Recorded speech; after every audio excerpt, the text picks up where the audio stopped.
You mentioned guys, Chris, like Zach Day, got the effort. Hobart got in there, got to have a pretty good little run for a second there. What did you see from those guys in that response that when you tried to get that spark? I think they were just playing hard. I think the defensive intensity was different, the ball pressure, there was a connectivity with that group. They just played harder. Wish I had a more tactical answer for me, but they were just competing. And then when you compete, fortune will come your way eventually. Balls start going in a little bit more when you play hard. What went into the decision to start Patton tonight? I think Patton had been playing well individually. We were looking for some type of spark in that five. Patton's a young guy playing a grown man's game.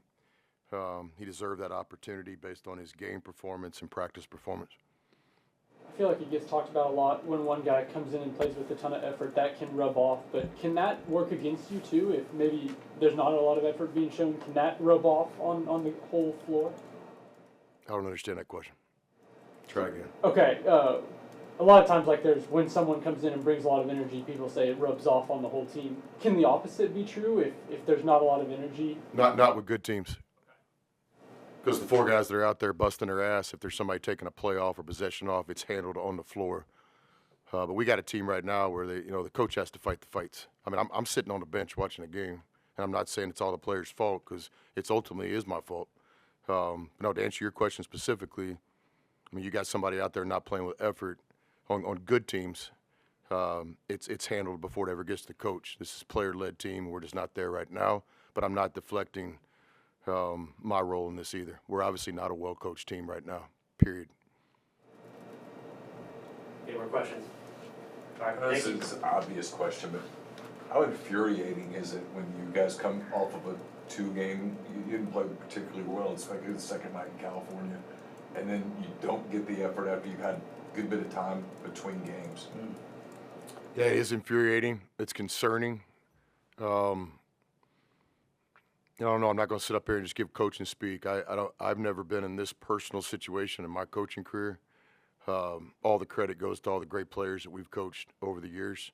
I mean, look, every team has best players, and I hesitate to say who our best players are because it's December and no one's established themselves. But just for the sake of conversation, if you said, "Hey, Ilias is one of your best players," he goes 1 for 11 tonight. And if you say, well, Dia is one of your best players, he goes 2 for 10 tonight. And if you say, well, AJ is one of your best players, the Ole Miss basketball team's minus 21 with AJ on the court. And so, when you say the same thing, if you're the coach, the team isn't playing well, but at some point there has to be some accountability.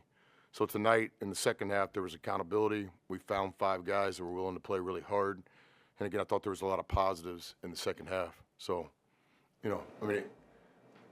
coach gets up here, you're not supposed to talk about the players, but the players are professional players now.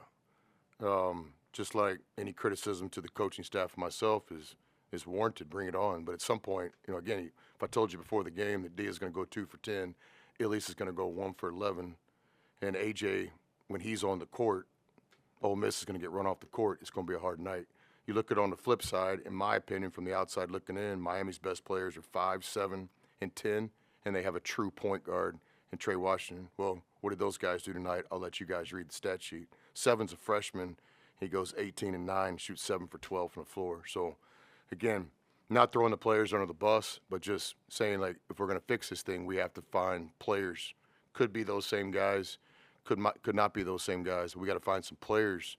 They're going to play hard, number one, and then they're going to produce, number 2. Just like as a coaching staff, we obviously have to find better scheme and better rotations. So, not deflecting what happened tonight on the players alone. It's all of us. But the question was about the players, and there's the answer.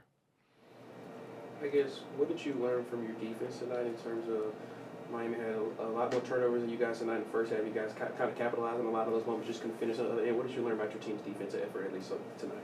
Yeah, I thought they had 5 turnovers at the media timeout, and I don't know if those were ones that we forced.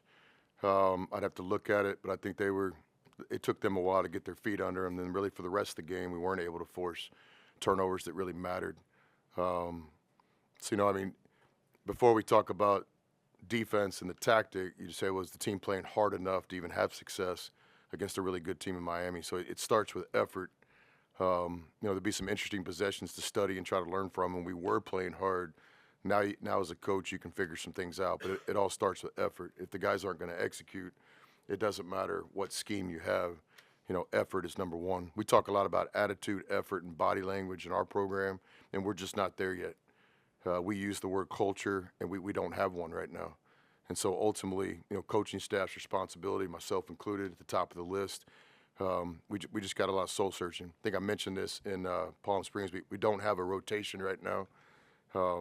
We have competitive practices. You know, Zach and Deuce got opportunities tonight, and I thought they played well. And so there's future opportunities for them. I thought Corin brought a spark too. So it's not the ideal spot to be in December when you're still trying to find guys that want to play hard enough to play for Ole Miss, but that's where we are. That's the reality where we're at right now. All right, thank you. Thanks. Thanks.